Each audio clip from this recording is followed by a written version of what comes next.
Bom dia, boa tarde, boa noite. Hoje a nossa pauta vai estar focada em falar sobre um roteiro que está sendo coordenado, né, a construção dele pelo Orozimbo, que tem sido eventualmente também um cara que faz uma parte de uns ensinamentos, né, de conhecimento. Ele busca algumas pessoas para fazer palestras, ele mesmo já fez algumas palestras aqui. Às vezes a gente até fala em outros horários para evitar da gente estar no momento do grupo de discussão tendo um monólogo, né? Aqui o objetivo não é ser um monólogo.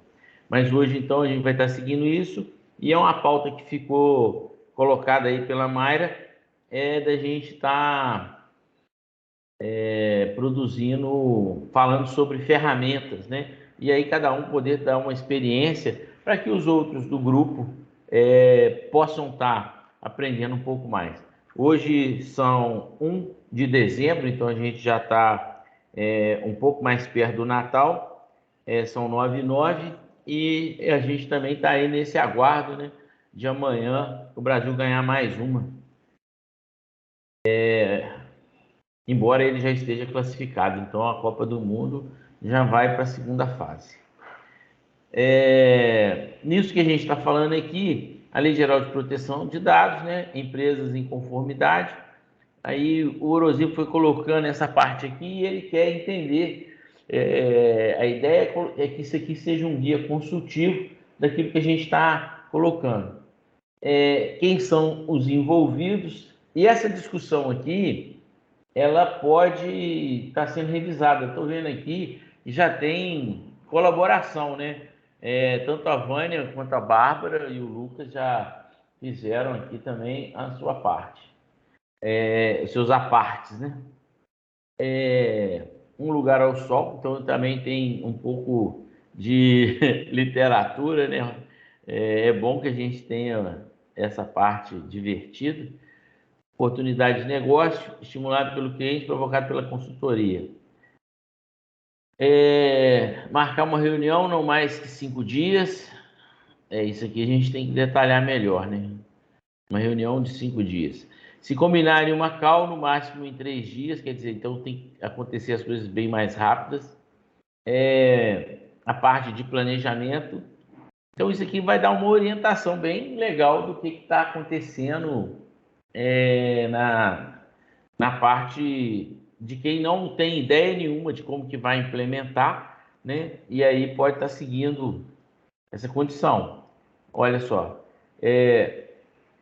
quando a gente inicia qualquer atividade, que ela seja inclusive comercial de vendas, a gente precisa mesmo de ter uma disciplina, ter uma regra de como que isso vai acontecer, né? Então, marcar uma reunião, combinar uma reunião online, né, por telefone, por chat, da forma que quiser, e informar uma prévia do que vai ser abordado.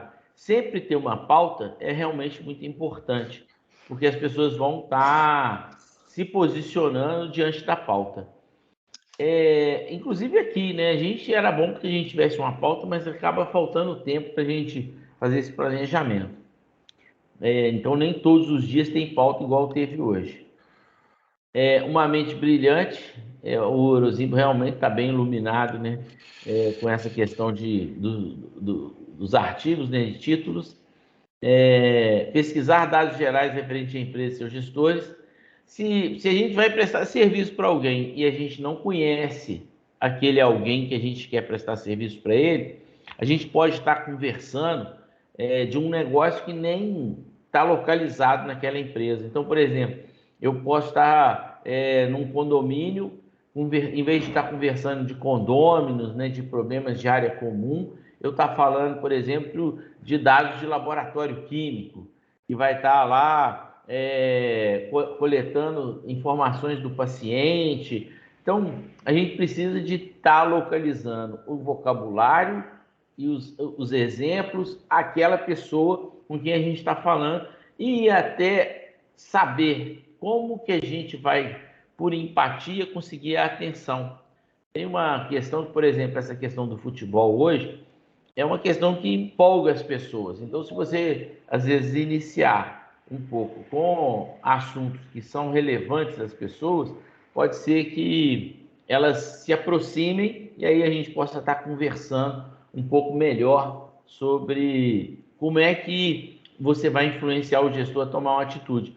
Porque se o gestor não se posicionar em favor dessa transformação da segurança da informação, a gente não vai ter, com certeza, um sucesso na implementação desses ajustes, porque a gente está falando sempre de aumentar um pouco a burocracia. E quando a gente fala de aumentar a burocracia, as pessoas falam assim, mas antes não era feito assim.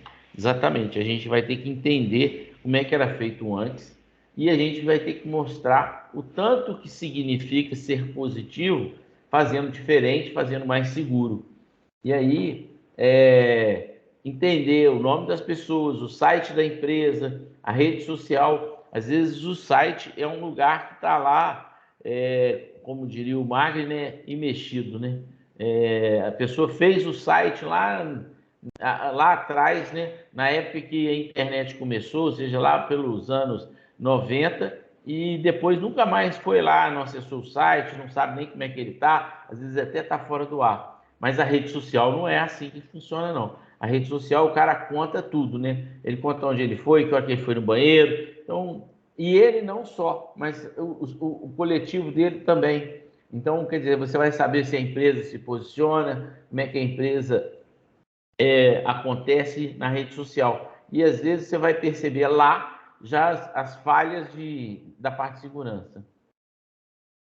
Esse Jus Brasil aqui, eu acho que é uma assinatura, né, pelo que eu entendi. Pesquisa específica na web sobre a empresa e os sócios, e o Reclame Aqui é um lugar interessante. E a gente começa a entender, até nessa condição, o que, que significa aprender sobre a empresa, mais do que a questão simplesmente de pensar onde é que estão as informações, o que, que ela faz. E se a gente entender como é que ela se posiciona, como é que ela realiza, como é que ela conversa com os clientes internos, né, que são os colaboradores, que são, na realidade, os primeiros a terem necessidade de que a privacidade seja garantida, mas também o cliente externo. E às vezes o cliente externo é aquele que vai lá na loja física, às vezes o cliente externo é um cara que se conecta através da rede social, faz o pedido e recebe o produto dele via correio, né? Quer dizer, ele está em outra cidade, ou às vezes em outro bairro, e não vai fisicamente na loja. Então, quando você começa a entender isso e o que as pessoas estão requisitando, né, tratando de dados, são importantes a gente fazer as pesquisas. E normalmente o colaborador interno, a gente tem muito mais dados sensíveis dele. Então é importante saber o que acontece na empresa para, por exemplo, se ela tem lá um ambiente que seja Morelli, talvez você tenha que reiniciar o seu computador se ele não estiver Eu acho que vou funcionando. fazer isso, que eu estou tendo problema aqui, viu? Tá bem. Então, quando a gente fala do cliente interno, a gente, por exemplo, imagine que a empresa que está lá trabalhando, ela tenha uma particularidade de ter uma subestação. Então, quem for operar a subestação precisa de ter a NR10. Então, como é que você vai saber o que é NR10, como é que funciona esse certificado e como é que as pessoas que fizeram o treinamento, que tiveram que dar nome, CPF, fotografia para o crachá. Então, os dados sensíveis estão sendo tratados primeiro da equipe interna. E eles, normalmente, a gente nem todos estão sendo com critério. Então, quando você começa a entender o que a empresa faz, se ela precisa de ter uma característica ainda um pouco mais crítica, né? Então, é bom saber como é que a empresa se comporta, né? E aí você vai estar lá, olha, a ferramenta é fácil, né? Uma ferramenta simples, o Google, e vai estar falando de como que a empresa se comporta. Então, se a gente for para o Google, for na rede social, a gente vai estar entendendo e mapeando bem a empresa. Então, é um dever de casa que precisa de ser feito no processo de venda, mas também no processo de implementação, se for contratado para isso. o discurso do rei. Essa parte já significa que a gente já vendeu. Porque se você já está, né, nessa condição de estar argumentando os ajustes, significa que aquela parte que é importante, porque sem ela a gente não vai estar andando para frente, né? Ou seja, se o cliente não assinar um contrato, se o cliente não der o ok, se ele não mandar um e-mail falando vamos começar, a gente não passa para essa parte. E aí é onde a gente vai estar detalhando cada item da empresa, né? Porque por que a gente precisa de detalhar? Porque se a gente não conhecer os processos, se a gente não conhecer como que a empresa operacionaliza o negócio dela, a gente não vai entender aonde que tem os tratamentos de dados e também aonde existe aqueles operadores que eventualmente não estão na empresa. E a gente precisa de entender, por exemplo, uma questão que a gente já vem tratando aqui, que é o admissional, o demissional e o periódico. Esses são exames que são realmente tratamento de dados muito sensíveis. Se ele coloca que uma pessoa tem LER, se ele coloca que uma pessoa adquiriu algum problema pulmonar, por exemplo, ele está trabalhando numa mina de carvão, ele está trabalhando numa mina de calcário, ele está trabalhando numa lapidação, existe muito disso na região de São João del Rei, o cara está lá lapidando pedras semi-preciosas, pedras preciosas. Então, se você não souber desses detalhes, a gente não vai conseguir ter eficiência no trabalho que vai ser feito. E às vezes a gente vira e fala assim, nem todos os clientes, e às vezes o Lucas até pode estar falando sobre isso, nem todos os clientes vão estar com necessidade de fazer um DPIA.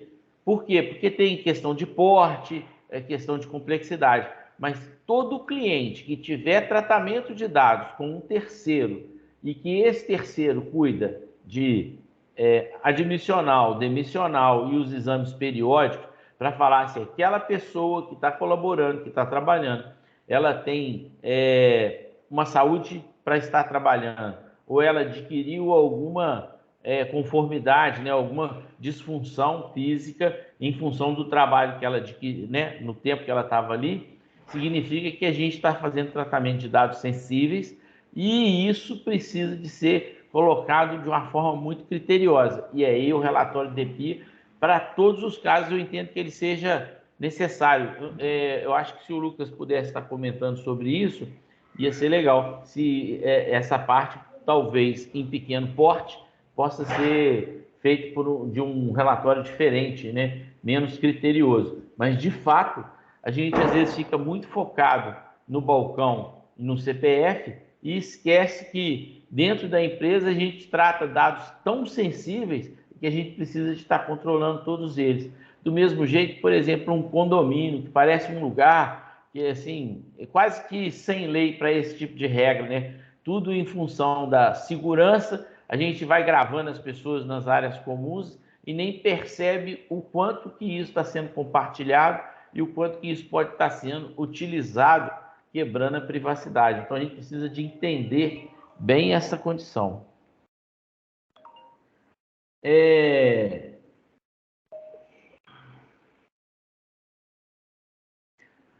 Hoje a gente está aqui, algumas outras pessoas já entraram, a gente está aqui fazendo uma parte de revisão desse artigo que está sendo construído junto, né, que vai ser um guia consultivo. O Orozinho está coordenando isso, mas hoje ele está com um problema no canal, segundo o Morelli, ele fez uma cirurgia de dente, foi censurado aí a fala dele, né, por conta dessa cirurgia, e esse conteúdo foi revisado pela Vânia, pela Bárbara e pelo Lucas. Então, tem mais participações, mas ele é um conteúdo que está sendo adquirido aqui no grupo de estudo. E aí eu já falei de alguma parte, né? E agora essa questão do discurso do rei, aí é onde a gente vai entender cada processo das empresas. E nessa condição, a gente também tem que imaginar, o Morelli agora vai voltar, a gente tem que imaginar que não apenas essa condição do jurídico, né, tá ali trabalhando, mas que todas as pessoas que vão estar no comitê da informação, a gente vai identificar por aqui.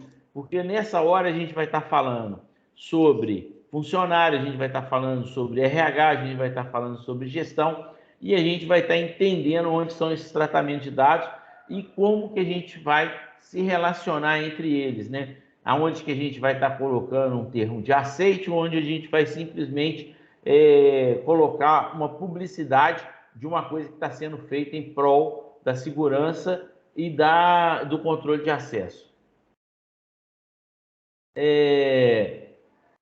Escolher os membros da equipe, às vezes, essa semana eu me deparei com um protocolo desse e as pessoas que foram escolhidas, elas não necessariamente são os líderes. Por quê? Porque às vezes o líder ele tem tanta função, tanta obrigação, que ele não vai conseguir dedicar o tempo necessário a essa condição de fazer planejamento, escrever os processos e até documentar aquilo que vai ser trabalhado para fazer os ajustes. Porque o que vai ser trabalhado para fazer os ajustes, às vezes vai ser um processo simplesmente de atitude, né? As pessoas vão ter que vir de uniforme, vão ter que vir de crachá, então tem que produzir o crachá. Não significa que a gente está implementando uma tecnologia muito avançada, mas às vezes pequenas coisas, mas isso tem que ser muito detalhado, inclusive para entender o esforço de cada usuário para estar atendendo essa parte, né? Igual quando a gente fala de um EPI, por exemplo, se uma pessoa que está num açougue e ela tem que usar uma luva de aço para evitar de cortar a mão dela, mas ela também faz atendimento no balcão, imagina, ela atende no balcão, entrega, depois coloca a luva, vai lá, corta.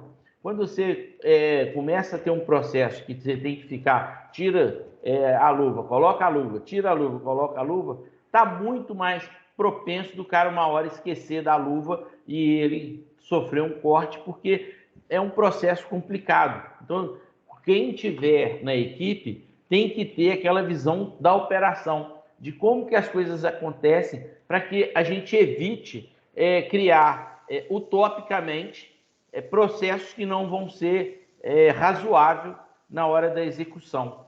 Então, escolher o membro da equipe tem que escolher não só uma pessoa que seja técnica dentro da empresa, que seja uma pessoa que esteja conectada à liderança, porque ela tem que ter uma autoridade, mas às vezes ela nem precisa de ser o próprio líder do setor, porque esse cara está focado no negócio da empresa. E aí, às vezes, ele não vai estar colocando de forma a dedicação dele, a prioridade dele, eventualmente vai ser assim, olha, se a empresa não faturar, não adianta ter lei geral de proteção de dados que a gente não vai funcionar. Então, escolher bem o membro da equipe é importante. E, às vezes, delegar a uma pessoa que não seja o líder já natural lá, que já tem um cargo de gestor, seja também importante, né? E às vezes até aquela pessoa que tem mais empatia, porque tudo que a gente está falando, ele envolve transformação. Quando fala de envolver transformação, não adianta a gente querer impor, mesmo que o diretor da empresa ele possa tomar essa atitude de impor, mas se a gente tiver pessoas que conduzam, que sejam guias, a gente vai conseguir mais eficiência nesse processo. E aí os recursos, né? Fazer reuniões igual a gente está fazendo aqui agora, e com a capacidade de salvar, porque alguém tem que ser relator do processo, e o relator do processo, ele fortalece uma condição de documentar tudo que foi escrito, para que na próxima reunião a gente não discuta coisas que já tenham sido posicionadas. Morelli, eu estou vendo que você está aí angustiado, que você não está conseguindo ver. Às vezes, se você abre o seu celular, você vai conseguir acessar e ter a informação.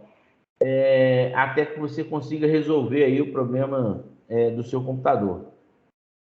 E essa parte de ata de reunião, ela também é muito importante. Então, a pessoa que vai fazer a ata, ela pode participar da reunião e escrever. E aí, se foi gravado, ela pode utilizar.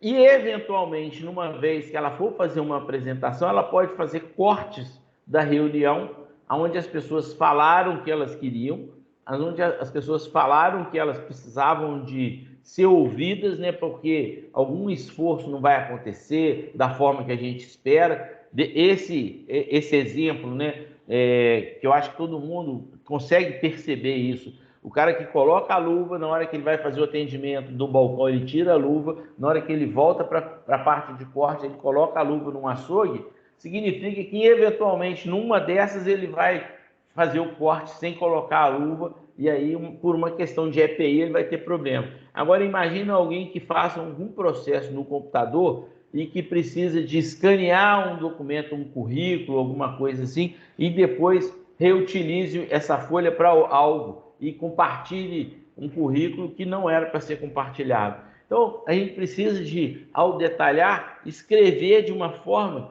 que seja razoavelmente operável, né? Porque senão a gente não vai continuar. Eu estou numa sala compartilhada aqui, aí chegou a minha sócia aqui. Por isso que eu fiz esse cumprimento. No quarto item tem o gladiador. Eu adorei esses títulos que o Orozimo está colocando, né? E claro que está compactuado aí com o Lucas e com a Vânia, né? E mais quem mais que está lá? A Bárbara, que já fizeram a revisão, então eles também devem ter curtido essa parte aí. Agora o gladiador. A parte do preço, ela não é abstrata, não, ela é muito difícil, porque a gente, primeiro que a gente está, o nosso grupo de estudo, compartilhado no Brasil inteiro. Então, tem lugares que o valor da moeda, ele pesa diferente, né? Eu sei disso porque, por exemplo, próximo de onde eu vivo, né, que é a cidade de Ubá, em Minas Gerais, bem na roça, né, bem no centro, né, na zona da mata, do lado de Juiz de Fora, mas a gente não tem a grandeza de Juiz de Fora. Tem uma cidade ainda menor que chama Presidente Bernardes, e lá, eventualmente, acontece, por exemplo, do médico receber, como pagamento por algum atendimento lá no hospital, lá, ele receber uma galinha, ele receber uma questão de alface, não sei o quê. Por quê? Porque cria empatia com o paciente, né, que já não é mais paciente, que é um amigo. Então, o preço é sempre muito abstrato. A gente não dá para entender que o preço que é cobrado em São Paulo, ou é cobrado no Rio de Janeiro, ou é cobrado no Sul, vai ser cobrado no Nordeste, ou vai ser cobrado no Centro-Oeste. Às vezes, o preço é muito mais ajustado àquele contexto onde o consultor está e a capacidade da empresa de absorver. Então, mas a gente tem que pensar no preço. E isso, a gente pode até criar uma condição da gente fazer pequenas métricas, né? Do tamanho do esforço que vai ser feito, para que a gente avalie. Agora, de fato, o ajuste da Lei Geral de Proteção de Dados, ele é um negócio que inicia, mas provavelmente ele tem que virar um contrato, igual um contrato de contabilidade. Por quê? Porque é um processo de qualidade, é um processo de transformação, que vai ter a versão 1.0, vai ter a versão 2. Na hora que ele começar a madurar, né, as pessoas entenderem, provavelmente algumas pessoas vão ser substituídas ao longo do caminho, né? Então elas vão ter que ser, as novas que vão estar chegando, vão precisar de ser retreinadas, e esse treinamento ele tem que acontecer sempre. Então, a gente precisa não só desenhar os processos, imaginar como que eles vão ser ajustados de uma forma razoável que eles sejam executados, mas também imaginar que uma outra pessoa que venha substituir uma pessoa que aposentou, que foi desligada da empresa por algum motivo, aquela pessoa chegue, ela faça uma leitura, né, no kit de boas-vindas dela, inclusive entendendo como é que funciona a parte de segurança da informação, a parte de privacidade, como que a empresa lida com esse valor, né, que são as informações das pessoas. A gente precisa de estar fazendo essa documentação. E tudo isso vai envolver o preço, porque antes a gente imaginava que o preço seria por uma consultoria que teria início, meio e fim. Porque você vendeu um protocolo, esse protocolo foi assistido, foi entendido, foi trabalhado, depois ele veio para a fase de implantação junto da equipe, treinamento, e aí as auditorias, e até que uma auditoria chega e fala assim, olha, eu venci, está tudo certo, aqui é uma empresa que eu consegui implantar a questão da segurança, eu consegui implantar um processo que faça isso ser continuamente monitorado, então eu posso ir embora, eu posso não precisar mais ser o consultor. Aí a empresa vai, por conta de uma virada de tecnologia, ela sai de um modelo de negócio que era simplesmente focado no balcão e vira um e-commerce. E aí começa tudo de novo. Então a gente vai ter que entender que em alguns momentos a gente, em vez de ter um preço eventual, a gente vai ter que ter um preço de contrato. E tudo isso ajustado à realidade de cada um. Não dá para a gente simplesmente falar que o preço vai ter uma hora X e aí você vira e fala assim, olha, mas eu vou ter que trabalhar aqui 300 mil horas. E aí o seu contrato não vai ser fechado nunca. Não tem, se não tiver uma realidade e um entendimento disso, não vai funcionar. Essa questão do tempo, eu acho sempre muito legal, né? Porque às vezes, quando a gente está iniciando, você não sabe controlar se você, como é que você vai ser chato ou não ser chato para que o cliente entenda que tem um valor. Porque se você se tornar um chato, você se tornou um vendedor. E na realidade a gente não tem que pensar que a gente é um vendedor. Eu achei muito interessante essa parte no roteiro de definir os tempos para que aquilo, pelo menos, quebre um pouco a ansiedade. Então, se eu tenho que entrar em contato com o cliente, a gente vai definindo aqui e foi muito bem abordado em todos esses setores, né? Uma parte ainda comercial, que é a parte de convencer até o cliente assinar o contrato. Uma vez que ele assinou o contrato, uma fase de entender como é que funciona a empresa, mas isso no processo comercial também deveria ter sido feito, porque você não vai conseguir entrar numa empresa se você não tiver mapeado ela já. É claro que você vai fazer um mapeamento à distância. Quando você se tornar um consultor, você já vai fazer um raio-x muito mais detalhado. Então, e controlar a ansiedade de retorno, de como é que as coisas precisam de ser colocadas, em que tipo de lugar que você devolve os relatórios, o que está sendo medido, aquelas condições de alerta, é importante. E aí, talvez a gente precise de detalhar um pouco mais, mas de qualquer forma, o que eu estou vendo aqui, ele atende bem. Dança com lobos. Agora tem uma coisa aqui que eu ainda vou ter que conversar com o Orozinho, ele poderia colocar aí no chat. G/F não tem uma. E aqui só F, olha. G/F. Talvez em algum lugar a gente vai achar aqui por que está essa nomenclatura. Como o Orozinho não está podendo falar. Está lá na primeira página, Pedro. Aí. Então vou Gestor, voltar. equipe interna e facilitadores. São as pessoas envolvidas no trabalho. Perfeito. Isso que a gente está aqui falando, já teve isso, né? Já teve as revisões e é por isso que o Lucas está colocando aí, porque ele, a Vânia Pinheiro, a Bárbara Prado e o Lucas Mota estão aí colaborando com o Orozimbro nesse conteúdo que está sendo gerado em cima disso. Aqui, ó. Está aqui, ó. O gestor, equipe interna e facilitadores. Tá certo. Obrigado aí, Lucas.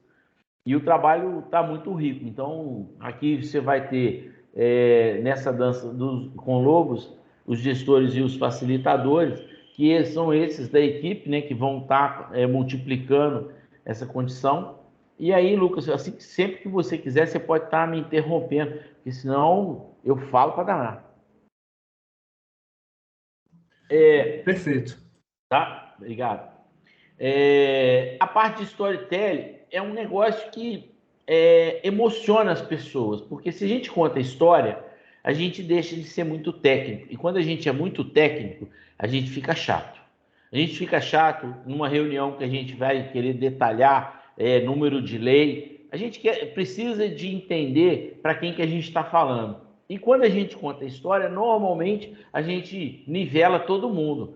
E se a gente for contar uma história, mas tiver que falar lá, por exemplo, da lei número tal do ano de 2003, de não sei o que teve um acordo, aí a gente começa a ser muito técnico. O ideal é que essa parte muito técnica, ela tenha um lugar dela de estar se posicionando. Por exemplo, uma defesa técnica, uma discussão técnica de convencimento, se do outro lado tiver um advogado.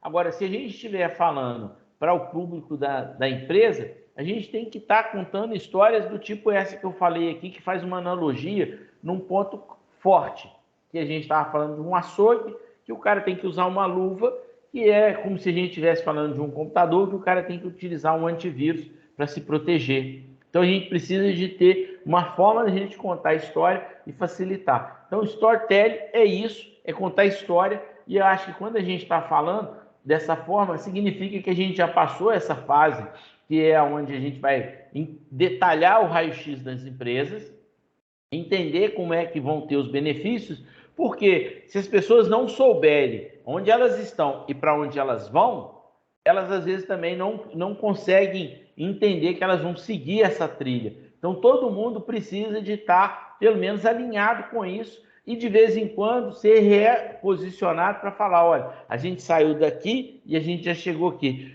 Por exemplo, quando a gente está vendo os filhos, né, que estão lá na sala de aula aprendendo a escrever as primeiras letras. Então, antes eles chegaram lá na escola e eles não sabiam absolutamente nada, e às vezes em 3, 4 semanas eles já estão aprendendo a escrever o próprio nome e a escrever os números. Então a gente tem que também entender dentro da empresa como que isso vai ser um grau de capacitação, porque na medida em que a gente começa a celebrar cada vitória, cada degrau que a gente consegue ultrapassar, a gente vai encantando mais as pessoas, elas vão se sentindo pertencentes e isso precisa de ser colocado. Eu achei aqui essa parte do gladiador com os facilitadores, ficou bem legal, porque primeiro que a gente já definiu um preço e aí já sumiu aquela parte comercial, a parte mais de dor. Mas na hora que a gente vai revisar e vai considerar essa parte dos benefícios e como é que a empresa vai estar lá na frente, e eventualmente a gente não sabe nem tudo que vai acontecer lá na frente, mas a gente pelo menos tem uma direção para onde que a gente está indo. E aí aqui a gente vai estar posicionando, a gente pode colocar uma linha do tempo e a cada período, que seja mensal ou às vezes de 3 em 3 meses, porque esse processo de transformar a cultura, ele é mais demorado. A gente não vai fazer isso de uma hora para outra, mesmo porque a empresa ela está olhando para o negócio dela e ganhando dinheiro. Em paralelo, ela está fazendo os ajustes. E nem todo o tempo ela vai estar focado 100% nesse. Quem tem que estar fazendo isso é só uma pessoa, só aquele líder do projeto. Mas ele tem que estar chamando a atenção o tempo todo. Então, cada vez que a gente identifica todos os desafios que a gente vai fazer e a gente vai revisando isso, vai colocando isso na linha do tempo, a gente vai saber de onde a gente estava, para onde que a gente deve ir e o que está acontecendo ao longo do tempo, para que a gente realinhe as direções, realinhe os valores, os posicionamentos, mas também possa estar celebrando porque foi vencido etapas, né? Então, eu entendi aqui que diferencia você a apresentação aos seus clientes. Eu estou entendendo que como a gente já está aqui conversando de gestores e facilitadores, a gente já está com o contrato fechado, os preços adequados, e aí agora a gente está simplesmente... Quando eu falo simplesmente, eu não estou reduzindo a importância, mas a gente já passou daquela fase toda de convencimento. Então, todo o negócio já está convencido. Mas a gente garantir que esse convencimento não se perca é uma função. E aí, o tempo todo tem que estar se lembrando de onde a gente estava para onde que a gente está indo. E aí, olha só, eu já tinha colocado um pouco sobre esse detalhe, né, que é escolher os membros da equipe e revisar as questões. Porque se a gente escolher bem os membros que vão estar facilitando, que vão estar multiplicando esse trabalho, que vão estar engajados, significa que a gente tem uma capacidade de um time que vai ser vencedor. Ou se a gente escolher pessoas que não estejam engajadas, que vão estar desistindo, aí a gente vai ter que ficar trocando isso e retreinando e reposicionando. Então pode ser um desgaste. Mas é claro que isso pode ser que aconteça. Essa parte dos recursos das anotações é aquilo que a gente falou um pouco lá atrás. A ata e a pauta, a gente planejou com a pauta, a gente realizou com a ata, e toda vez que a gente tem uma ata, ela tem que ter dever de casa e resultado. Porque se a gente tem dever de casa, significa que a gente já está programando uma próxima reunião e que as pessoas têm que chegar nela com aquilo trabalhado, com aquilo comentado, com aquilo ou conversado entre as pessoas para saber se aquilo está bem.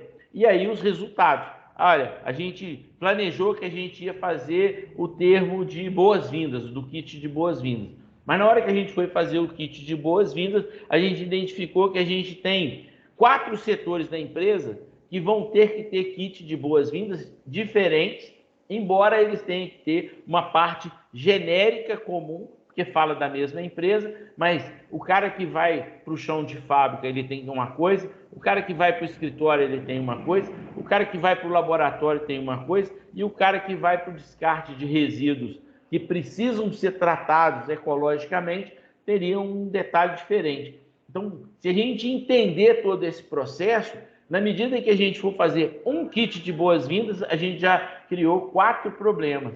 E aí isso tem que ser tratado na pauta para que a gente entenda o que vai acontecer, as pessoas tenham um tempo para se resolver, não precisa de resolver isso na reunião. Isso até é uma questão muito interessante, porque se a gente for esclarecer as coisas na reunião, a reunião não acaba. Então a reunião tem que ser assim, olha, a gente conseguiu? Não. Então isso virou pauta para a próxima reunião. Então tem um dever de casa que é resolver esse problema, e aí a gente pode resolver isso offline.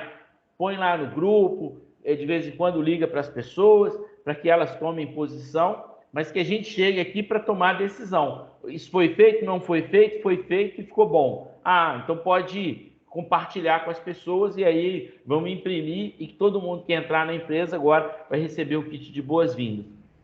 Então, é para isso que a gente tem que estar entendendo as reuniões, entendendo o que é ata de reunião, que é um planejamento escrito já realizado, e a pauta, que é um planejamento do que vai acontecer. Então, e um vai atropelando o outro, porque se uma ata foi construída e ela gerou coisas para serem discutidas na próxima, aquela ata virou pauta da próxima reunião. E aí a gente vai começando a construir um processo consultivo para que ele funcione bem. Essa questão do contrato de confidencialidade, ele é um negócio muito maluco, né? A gente vê isso na política, né? Que às vezes um cara que assumiu um cargo, se ele for demitido, ele tem que receber um prêmio para que ele tenha, por exemplo, 1 ano sem poder trabalhar naquele setor. E ele não vai assinar um contrato desse para ficar 1 ano sem poder estar trabalhando no mesmo setor, num concorrente, se ele não tiver um prêmio de ficar 1 ano parado em casa, né? 1 ano sabático. Então, às vezes a gente cria contratos de confidencialidade e a gente precisa de entender que a pessoa, na hora que ela saiu da empresa, como é que isso vai acontecer? Então tem que ver a experiência de outros lugares que tiveram, ou se exige mesmo um contrato de confiabilidade que precise perdurar para depois que o cara saia da empresa. Então tudo isso tem que ser pensado, e é claro que quando a gente está pensando um só, ele não é um pensamento legal. Quando a gente está pensando em mais de uma pessoa, significa que os alertas podem acontecer e a gente fala o seguinte, olha, teria uma eficiência fazer um contrato desse mais severo, ou a gente pode ser mais brando e permitir que o contrato seja só enquanto o cara está aqui, ou que ele não possa estar falando de alguns detalhes dos contratos, mas é isso.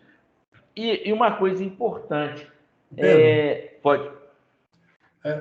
Sobre o contrato de confidencialidade, apenas um comentário.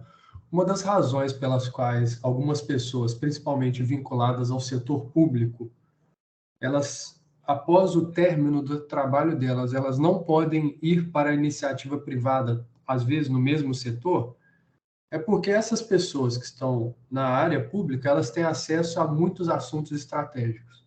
É muito comum isso acontecer em agência reguladora.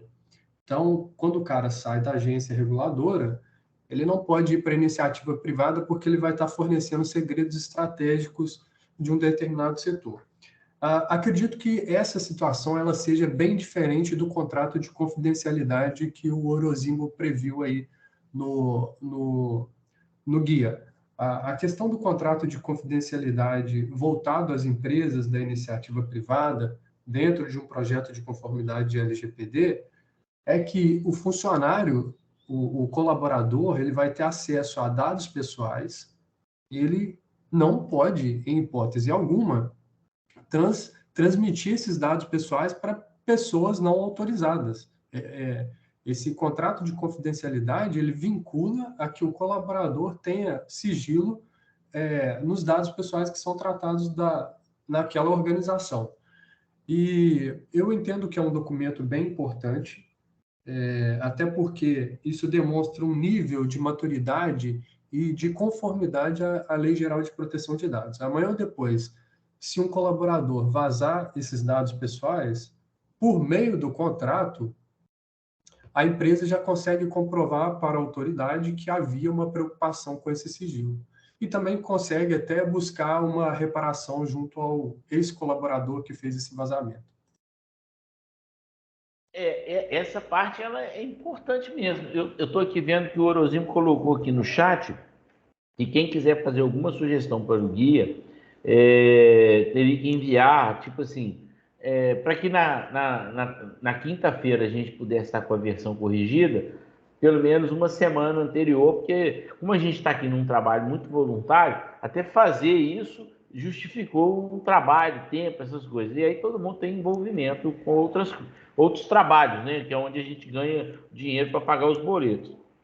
Então, ele está se disponibilizando a se receber até na sexta-feira, ele tem tempo suficiente para ir colocando. E a gente quer transformar esse documento num e-book.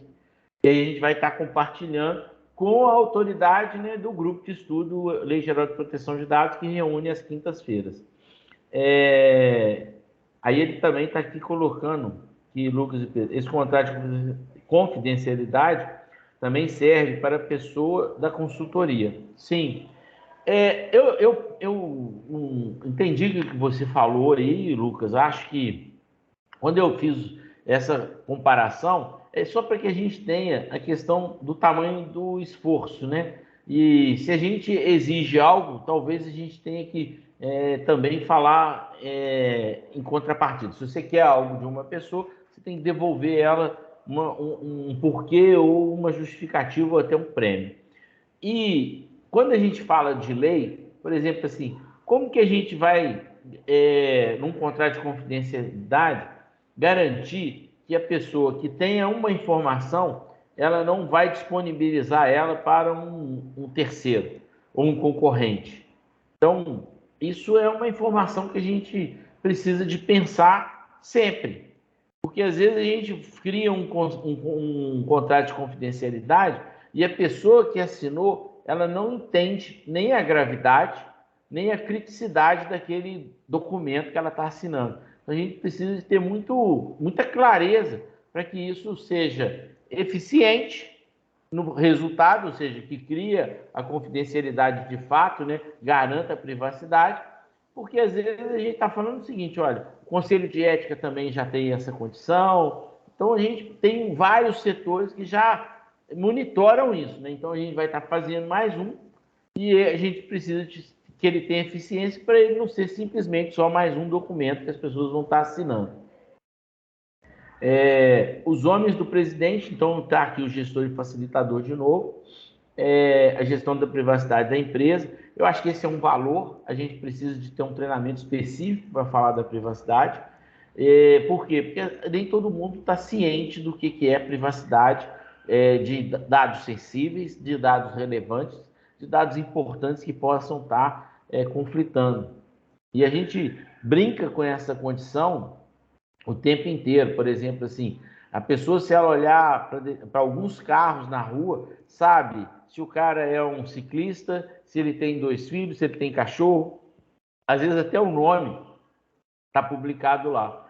Então, ele vai entregando. Isso eu estou falando do carro, mas, por exemplo, se você for para a rede social das pessoas, né, que querem ter alguma influência, elas vão detalhando o que ela comeu, o que ela bebeu, que ela faz, que hora que ela faz ginástica, que hora que ela sai com happy hour, aonde que ela vai, qual o endereço que ela sempre vai. Então, ela já vai dando trilha para quem está erradamente ali monitorando.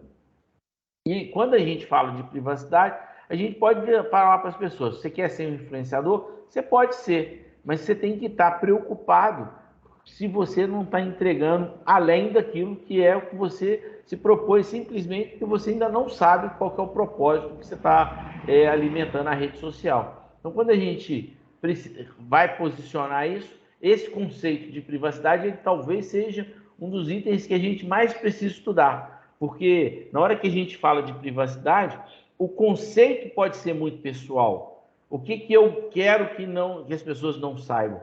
Tem pessoas, ela pode virar e falar o seguinte: olha, eu não tenho problema nenhum, eu posso ver tudo. Aí você vai mostrando para ela que nem tudo é realmente tudo quando você fala da rede social. E a pessoa posta 100% de tudo. E aí você pode estar controlando as condições. Aí fala o seguinte: olha, você não deve postar o que acontece dentro da sua casa, você não deve postar o que você leu de documento, então você não tem que ficar falando o tempo todo. Mas esses conceitos, eles vão ser localizados, então a gente precisa de ter eles muito bem afinados, talvez mais do que a lei de proteção de dados, que ela vai ser um resultado se a gente fizer bem essa parte aqui dos dados, né, que vão ser tratados, né? Ali a gente fala de dados sensíveis e a gente nunca falou tanto sobre os colaboradores internos. Eu estou vendo aqui também que a gente está chegando nos últimos 5 minutos. Agora, na hora que ele vai falar do Queen, eu ia parar. Então, do Rhapsody aqui, né?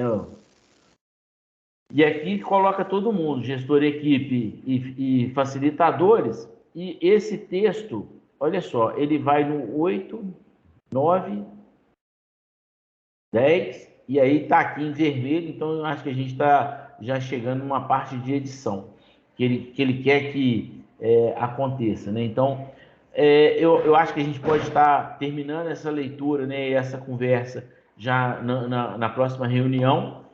E aí, antes de terminar,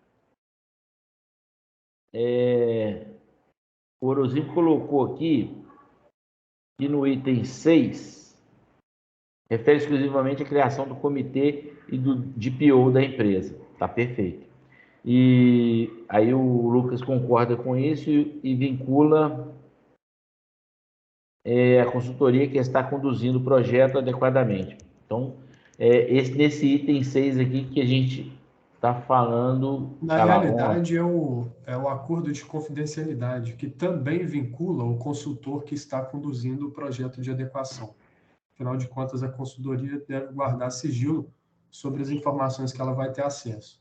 Inclusive, pode ter acesso até a informações estratégicas da empresa, que tem questões concorrenciais. Isso é importante se atentar. Perfeito. Então, na próxima reunião, eu vou continuar a partir daqui, né? Eu vou estar falando aqui dos homens do presidente. Provavelmente o Orozimbo já não vai estar mais censurado, porque o canal dele já vai estar se caracterizado e toda essa dor que ele sentiu ontem, né, que foi trash aí, segundo ele, já vai estar restabelecido, ele vai poder também estar falando aqui. O Orozimbo deu uma sugestão da gente estar parando no dia 13, né, Orozimbo? Dia 15 de dezembro e voltando no dia 23. Se todo mundo estiver de acordo, a gente provavelmente então vai ter mais duas. Duas lives de grupo de estudo. Então, no dia 8 e no dia 15. E aí, no dia 15 vai ser a última. E a gente pode colocar a pauta para esse dia 15, que a gente já vai estar com um guia bem detalhado, para a gente estar falando de ferramentas, e aí a gente pode até, se alguém levantar a mão, né, e falar lá no grupo do WhatsApp, ou aqui mesmo, ou me mandar, ou mandar por Luzimbo, pode estar falando especificamente de algum que ele esteja trabalhando e mostrar aqui, tá bem? Alguém tem mais alguma coisa a dizer? Hoje eu falei que ia ser um monólogo, né? E acabou sendo. Às vezes a gente podia estar se posicionando aí para fazer uma foto, abrindo a câmera.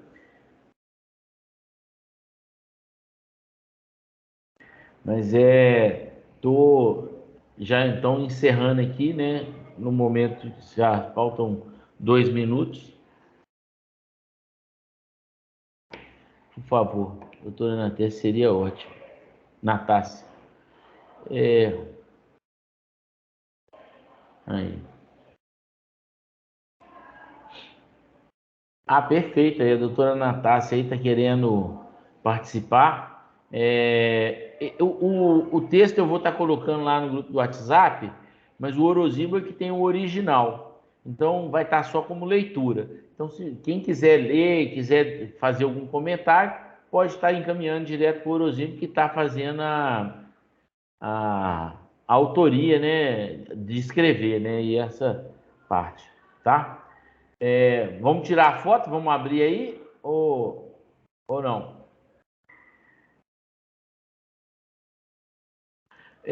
Doutor, eu vou estar encaminhando no grupo lá do WhatsApp e vou voltar aqui. Deixa eu ver se ele ainda está na minha memória aqui. Deixa eu ver aqui. Aí, ó. O documento tá aí, ó. É só clicar, vai ser um documento de leitura, tá? E aí você pode estar lendo ele, que é esse documento que a gente estava falando aqui. Então, vai aparecer na foto aí. Orozinho, você não quer aparecer de rosto inchado, não? Apanhou até ontem?